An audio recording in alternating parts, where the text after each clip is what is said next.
All right.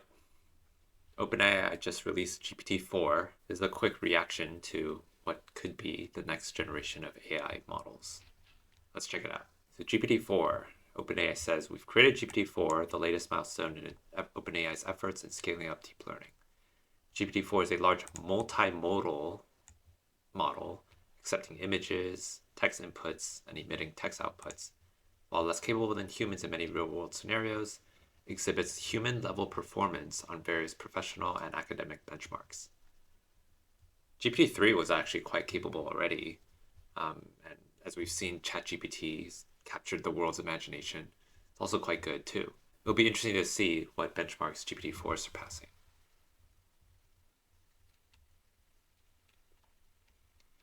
All right, so we've created GPT-4, the latest milestone in OpenAI's efforts. For example, it passes a simulated bar exam with a score around the top 10% of test takers. In contrast, GPT 3.5 score was around the bottom 10%.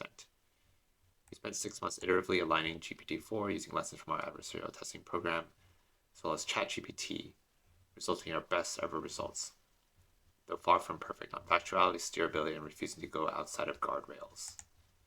Okay, so just right here, GPT 3.5, which already was powering ChatGPT, very capable model, but if you were to evaluate it on actual standardized tests, like the bar exam, it scored at the bottom 10%. But now, GPT-4, they're saying it can score in the top 10% of test takers. Pretty wild. It's also interesting that they're using the same principles of alignment from their lessons from ChatGPT and incorporating that into the GPT-4 training process. Let's keep going. Over the past 2 years, we rebuilt our deep learning stack together with Azure, created a supercomputer from the ground up for our workload. A year ago, we trained GPT 3.5 as the first test run of the system. We found and fixed some bugs, improved our theoretical foundations. As a result, our GPT training run was, for at least unprecedentedly stable, becoming our first language model training performance we were able to accurately predict ahead of time. That's interesting. Usually when you train these sort of models, you oftentimes have to cross your fingers and hope that it works well. But now OpenAI is saying that you can actually predict ahead of time. Now OpenAI is saying that they were actually able to predict ahead of time. Interesting. Ooh, okay. With this announcement, they're also open sourcing OpenAI evals, our framework for automated evaluation of AI model performance, to allow anyone to report shortcomings in our models to help further guide improvements. It'll be interesting to see if these same evals will work across the different language models out there. All right, the more interesting stuff, the capabilities. So in a casual conversation, the distinction between GPT 3.5 and GPT-4 can be subtle. Difference comes out when the complexity of the text reaches a sufficient threshold. GPT-4 is more reliable, creative, and able to handle much more nuanced instructions than GPT 3.5. So,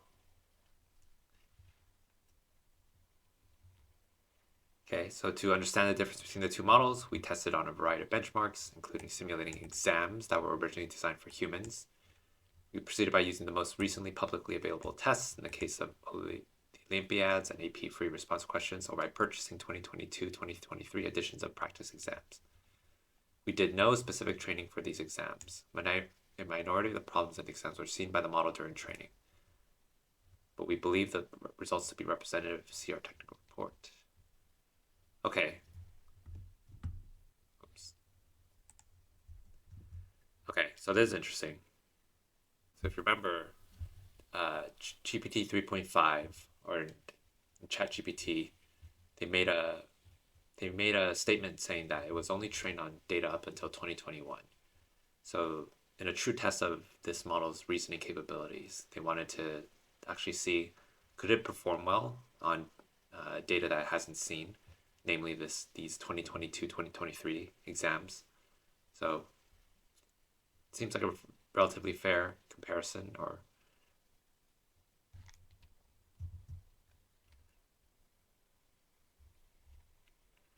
All right, let's look at these results. So these are the simulated exams that GPT-4 took, and I see they're contrasting between the regular GPT-4 model and a GPT-4 model with no vision.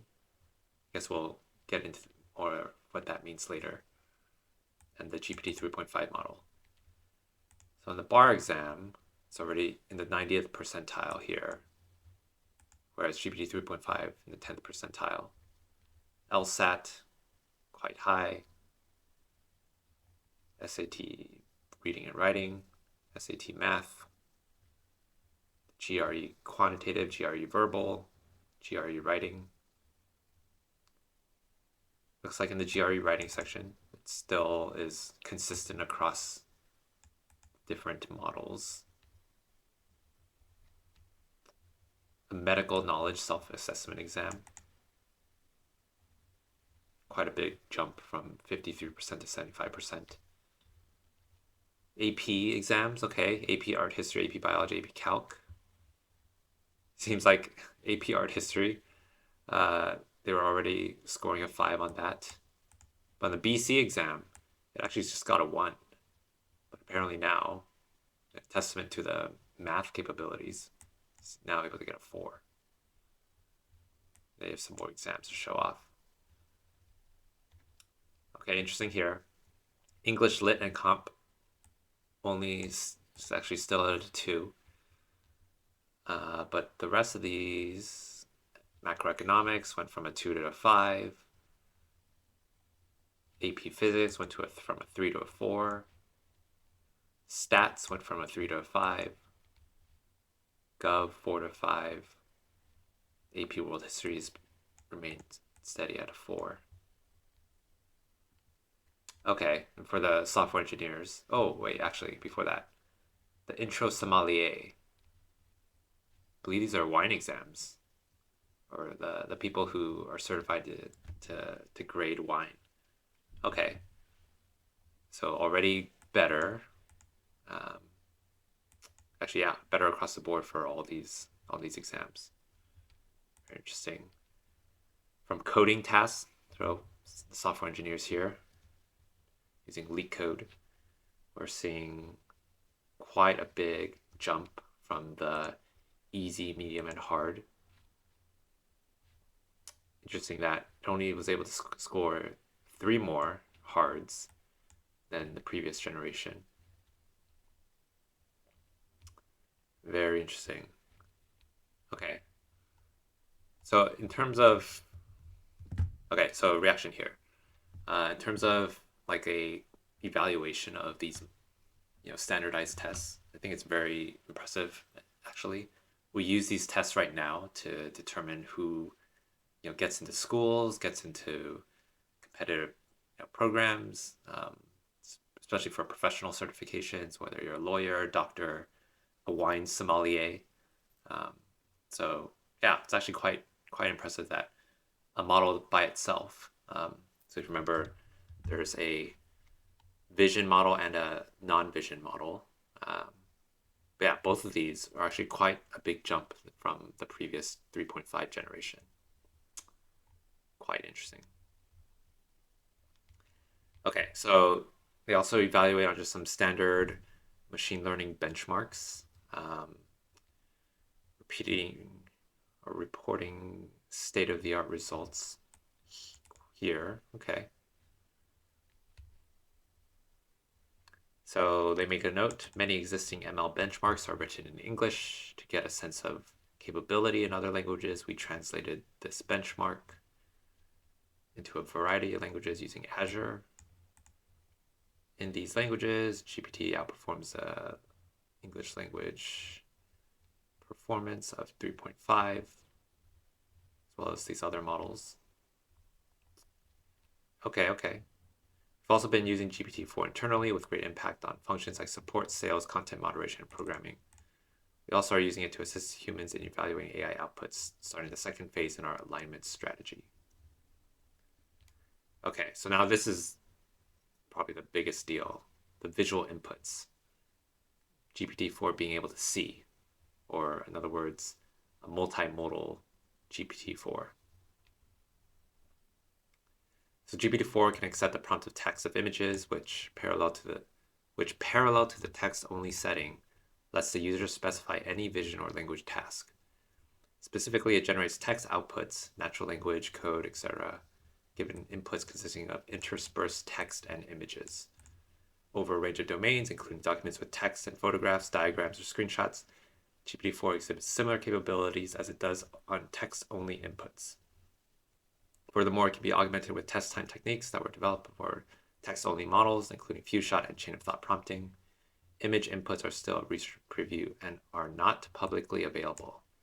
Okay, so this multimodal GPT, which has probably been floating around the interwebs most recently, it's real, according to OpenAI, but it's not publicly available. It's still only in research preview. But let's look at some of these results. So visual inputs, VGA charger. So they're asking, what's funny about this image? Describe it panel by panel. Okay, so given this image, as well as some question, what can it do? So if I were to answer it, it's like, okay, I see a phone that's being plugged into some sort of HDMI or display, a packaging of that display, as well as close-up of that cable. So it says the image shows a package for a lightning cable adapter with 3 panels. Oh, okay, yeah, it is adapter. Smartphone with a VGA connector on panel 1. Package for lightning cable adapter with a picture for a VGA connector on it. Yep. Close up. Okay. It says the humor in this image comes from the absurdity of plugging a large, outdated VGA connector into a small, modern smartphone charging port. Ah, okay. What's funny about this? So it's able to take what it's seeing here and actually come up with a response that can help explain a joke. Very interesting. I think it's quite interesting that before you could ask ChatGPT even, if you gave it a joke, you could ask it to explain it. But now, in this case, you can just give it an image and explain why it's funny. Very, very cool. Okay, chart reasoning. Oh, okay. This could be quite a game changer for enterprises or journalists or whoever. Okay, so their question is, what is the sum of average daily meat consumption for Georgia and Western Asia? Provide a step-by-step reasoning before providing your answer. So here we're saying that they're using chain of thought prompting, which effectively is asking the model to explain its reasoning in a step-by-step fashion. So the question is, what's the sum of the average daily meat consumption? Okay, so in order to do that, for Georgia and Western Asia, you would have to look at these 2 charts, or these 2 bar charts, and grab out the numbers here and sum them together. So can it do it? So to find this, we follow these steps. Identify this, identify that, add the numbers. So they took it, added it up, and there you go. Okay, sum is 149.46 grams. Wow, okay. So quite interesting. As a human, right, this sort of task is quite trivial. But I think we don't appreciate the fact that this is an AI that's doing this, an AI that theoretically hasn't seen this data before, and it's just being able to break apart what's in the image, grab the relevant pieces, and string them all together. So definitely quite interesting. All right, so an exam question in French, I believe, from the École Polytechnique. So answer this question, think step by step. So again, using this chain of thought prompting. I won't verify this answer, but I'm assuming if they're including it, it's correct. But again, quite interesting, right? This is just an image or like a PDF. And they in order to do this, right, you would have to grab the text out, do some sort of translation if it's a only English only model, or that's how I would do it because I'm not a French expert, and then try to solve it by hand. But it's able to do this and actually translate or give the response back out in English. So quite interesting, quite interesting. Okay, extreme ironing. What's unusual about this image? Well, I mean, I don't even know how this is even possible. He's strapped into this taxi cab, ironing his shirt, just chilling. Okay, can GPT-4 do this? The unusual thing about this image is that a man is ironing clothes on an ironing board attached to the roof of a moving taxi. Yeah, okay. I mean, we got it. Okay, pixels to paper summary. Interesting. So instead of feeding in the text of a paper, right, you could just go to any paper on an archive or think of like a journal article or whatever, just copy paste that and then grab the summary. Instead, GPT-4 is actually just taking the images of these papers, maybe even the full PDF, and just summarizing it. So quite interesting. They're also able to ask questions about that paper that's like using the terminology within that paper. So figure 2, you have to know what figure 2 is in this paper in PDF and be able to extract it out. Okay. That's I mean, super useful to me if I'm reading a lot of papers. I mean, just being able to have this would be quite useful. Chicken nugget map. Okay. Okay, meme explanation. You know, sometimes I need this for myself. See a bunch of memes out there that I don't really get firsthand. So, can you explain this meme? Meme's a joke that combines two unrelated things, pictures of the Earth from space and chicken nuggets. Okay. Yeah, yeah. Very interesting, resembling a world. Humor comes from unexpected juxtaposition of the text and the image. I mean, I think you could say this, but that's true about any meme. Like, memes are just text and images put together, and the combination of those are, quite humorous, quite funny. So, but okay, the text sets up an expectation of a majestic image of Earth, but the image is actually something mundane and silly. Okay, now that's a good explanation. Very interesting. More layers. Can you explain why this is funny? Think step by step. So can I explain sort of like satire style comics? Comic satire is the difference in approaches to improving model performance between statistical learning neural networks. Okay, yeah. I mean, I get it. All right. All right, so reactions. I mean, this capability is quite interesting. I don't believe OpenAI is the first to do these sort of things, but the capability and the usefulness of this is, it's quite a departure or quite an advance, really, from the ChatGPT, text only style, text in, text out style models. So, being able to add in images, maybe even video in the future, I would imagine. Yeah, I would say, yeah, quite interesting for sure, potentially game changing. So let's keep going.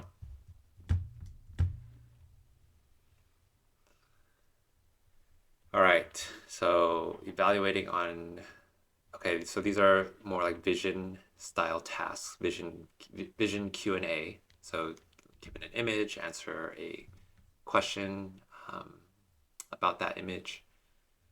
So steerability, we've been working on each aspect of the plan, including steerability, rather than the classic ChatGPT personality with a fixed verbosity, tone, and style. Developers can now prescribe their AI style and task by describing those directions in the system message. Okay, we've seen that in the ChatGPT API. You could provide a sort of like describe you want to initialize the ChatGPT to be. So system messages allow API users to significantly customize their user's experience within bounds. We'll keep making adjustments here. Particularly know that system messages are the easiest way to jailbreak the current model. So they're aware of all these different sort of techniques that people are using to sort of hack these models, but still encouraging us to try it out. So let's see this, steerability. You're a tutor that always responds in the Socratic style. You never give the student an answer, but always try to ask just the right question, help them learn to think for themselves. Okay.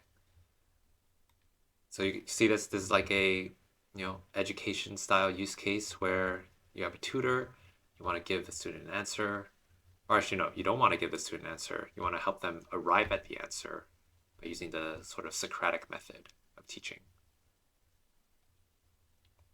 And you see some of this user is just trying to bypass it by just saying, just tell me the answer, just tell me the answer. But yeah, the bot's resisting. Okay. And ultimately, I'm sure the student was able to get there with a little bit of hinting. Very cool, very cool.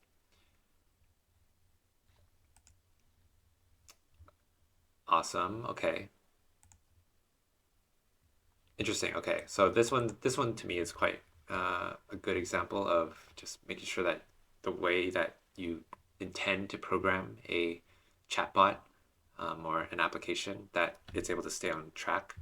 So here you're asking the AI assistant to always write the output in JSON. JSON's a specific text format. So user says, answer me in plain text. So GPT-4 or this bot would know or be aware that it's been told that it has to respond in JSON, so that it can't ignore that. It can't go past that. So even when the user is asking to ignore the instructions, GPT-4 is pushing back. So this is good. This is good for making sure that you have reliability in your models or in your applications, so that you know that when you deploy it, that it does what you intended to do. So quite a helpful, quite a helpful feature here. All right, so limitations. Despite its capabilities, GPT-4 has similar limitations as earlier GPT models. Most importantly, it still is not fully reliable.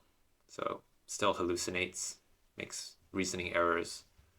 Although, I mean, you could argue that, like, based off of the performance on several of these reasoning style tests, I mean, this is already much more capable than a high school student, a college student, even a grad student for several of these areas. So, and we, afford them a lot of sort of grace in making mistakes, making reasoning errors. So, but okay, it's good to know that GPT-4 isn't the end-all of AI. It's not AGI yet, but it's definitely better. So great care should be taken when using language model outputs, particularly in high-stakes contexts, with the exact protocol, such as human review, grounding with additional context, or avoiding high-stakes uses altogether, matching the needs of a specific use case. So GPT-4 reduces hallucinations, scores 40% higher than GPT 3.5 on our internal adversarial factuality evaluations. So it's quite a big bump, 40% higher. We don't know exactly what metrics these are, but quite good. So made in progress on external benchmarks. Awesome, awesome. All right, the ChatGPT base model is only slightly better at this task than GPT 3.5. However, after RLHF, reinforcement learning from human feedback post-training, applying the same process we use at GPT 3.5, there's a large gap. So look at these examples. Can you teach an old dog new tricks? Yes, you can. GPT-4 answers incorrectly. Okay. So the model can have various biases in its outputs. We've made progress on these, but there's still more to do. And to make AI systems we build have reasonable default behaviors that reflect a wide swath of users' values. GPT-4 generally lacks knowledge of events that have occurred after the vast majority of its data cutoffs.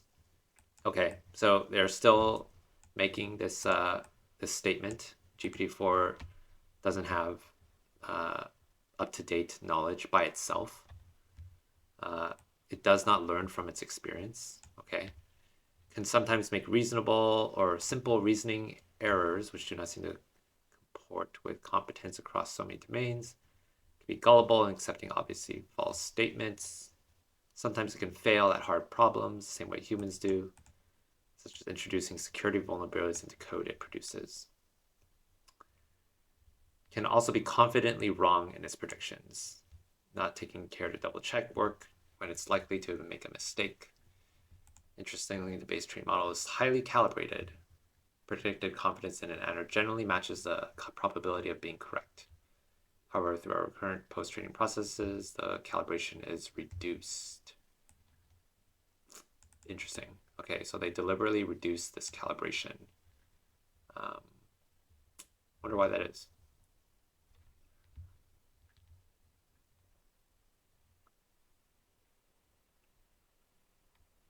All right, so risks and mitigations.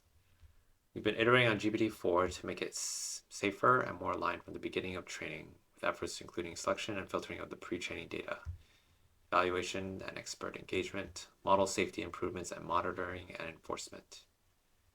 GPT-4 poses similar risks as previous models, such as generating harmful advice, buggy code, or inaccurate information. I guess it's their disclaimer saying that, again, it's not AGI yet.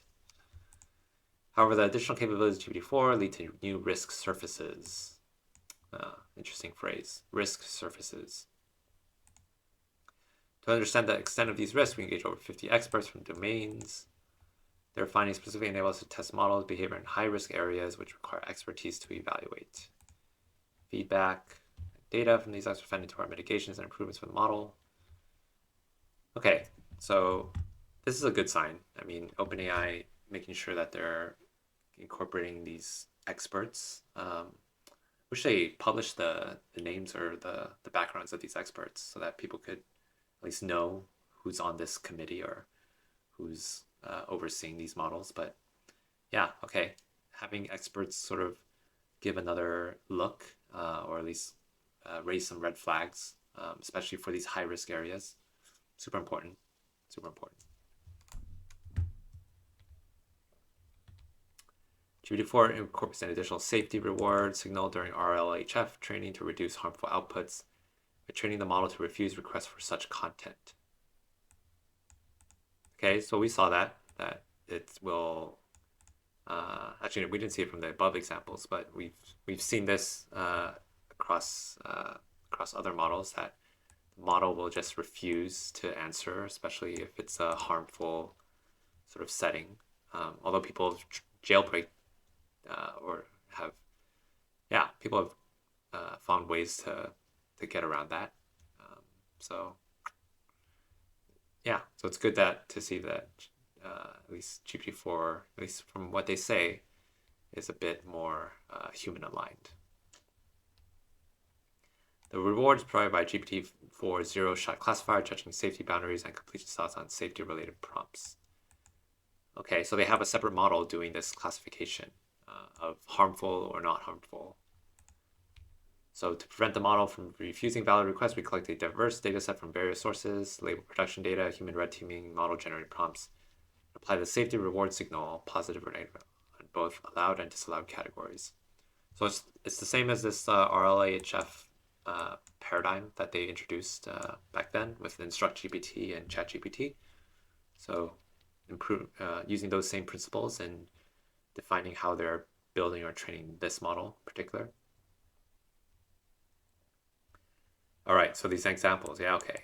So these sort of things, early GPT-4 would say there's no definitive answer, but it would still give the answer. I programmed not to do this. important to note that's harmful. Okay, so it is doing this sort of, I guess, classification. Apparently, creating a bomb is considered really bad. It's not going to give you an answer in this final version. But finding cheap cigarettes, even though it's not endorsed and not promoted, it can still like give you an answer. So, I mean, it's certainly more human aligned, but I think a very fair, yeah, question is, for some people, they would say cigarettes are really, really bad. Should not talk about it at all. Talking about it promotes it. Whereas other people are like, hey, like, it's your choice. You can talk about it or not. And yeah, I mean, they'll still give an answer here. But in this case, a bomb, I guess OpenAI, reasonably, is saying that this is universally bad, universally not a thing that it should be promoting. Okay, so overall, our model of interventions increase the difficulty of listing bad behavior, but doing so is still possible. There are still jailbreaks that, generate content which violate our usage guidelines. Risk per token of AI systems increases. This is an interesting phrase. I think maybe we'll see this a bit more. But risk per token. The token is just a set of characters. Usually a word is about 3 to 4 tokens. So it will become critical to achieve extremely high degrees of reliability in these interventions. For now, it's important to complement these limitations with deployment time safety techniques like monitoring for abuse. Okay, reasonable. GPT-4 and successor models have the potential to significantly influence society in both beneficial and harmful ways. Collaborating with external researchers. Okay, yeah. Standard. So how was it trained? Was trained to predict the next word in a document, was trained using publicly available data. It's the same as all the previous versions of GPT.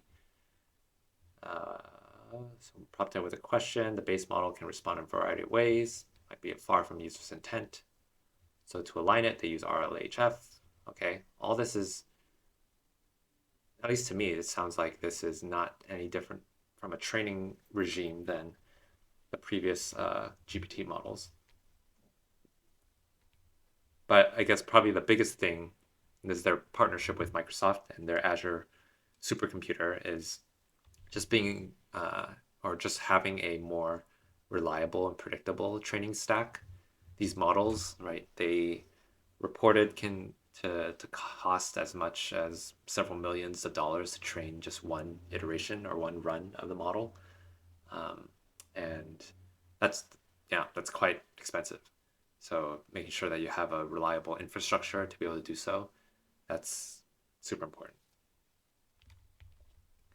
All right, so to verify the scalability, we accurately predicted in advance, keyword in advance, GPT's final loss on our internal code base by extrapolating from models trained using the same methodology but using 10,000 Lex compute.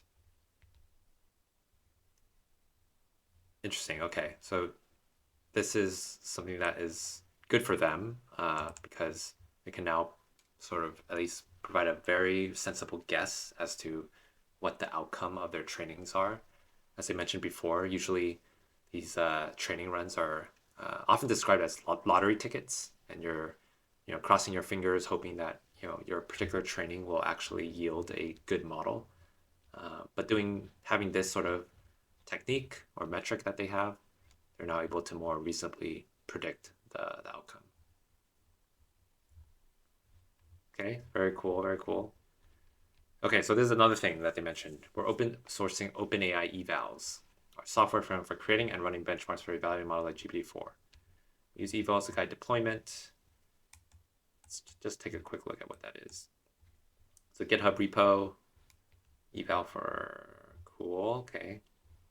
Might have to check this out later, but awesome open source repo. So we're hoping evals becomes a vehicle to share and crowdsource benchmarks. We need more benchmarks here. More and more of these AI large language models are coming out. So yeah, it's definitely needed. Oh, okay. This is now interesting. ChatGPT Plus. So if you remember, this is the product, the paid product that OpenAI just announced. $20 per month, if I remember correctly, for preferred access, less downtime, faster responses. But cool. Okay, so ChatGPT Plus subscribers will get access to GPT-4 with a usage cap. So I guess you can't just keep using it indefinitely.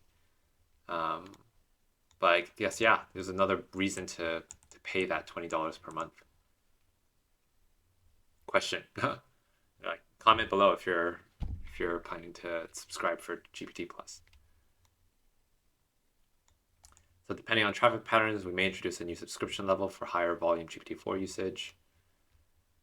Also hope at some point to offer some amount of free GPT-4 queries so that those without a subscription can try it too.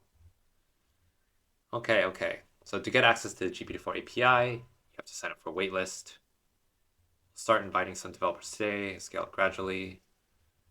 Once you have access, you can make text-only requests. So this calls back to them saying that the image model is only in research preview, so not available yet. But okay, so pricing is 3 cents per 1,000 prompt tokens and 6 cents per 1,000 completion tokens. Default rate limits are 40,000 tokens per minute, 200 requests per minute. Okay, this is now probably the more interesting thing in this whole model, is that GPT-4 has a context length of 8,000 tokens. If I remember correctly, the previous ones had limits of 2,000, maybe 4,000 tokens, but now this doubles it, at least this base GPT-4 model. But they also have this limited access to a 32,000 token context window. 50 pages of text. That's almost, you could literally fit quite a lot of documents into that.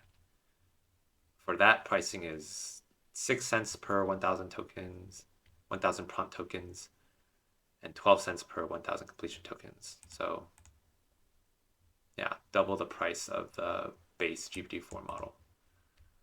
That's quite pricey, I would say, but probably, quite, still competitive since, you're getting all this value, all this extra capability, might be willing to pay that much. So we're still improving model quality for larger contexts. Love their feedback. Okay, so very interesting. So overall takeaways is, people have been waiting for this model for years, ever since the release of GPT-3.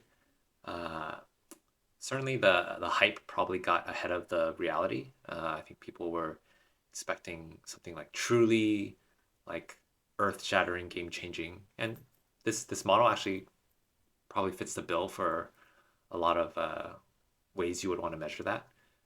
It's able to be more capable at passing exams. It has this new, a larger context window, as well as the ability to read in images, although that's only still in preview. So anyway, I think overall, excited. I'm excited to start building with it. But yeah, would love to see what comes from that next. So yeah, comment below with what your use cases are. And yeah, let me know how you think. This is Alex, your resident chaos coordinator. Thanks for dropping by.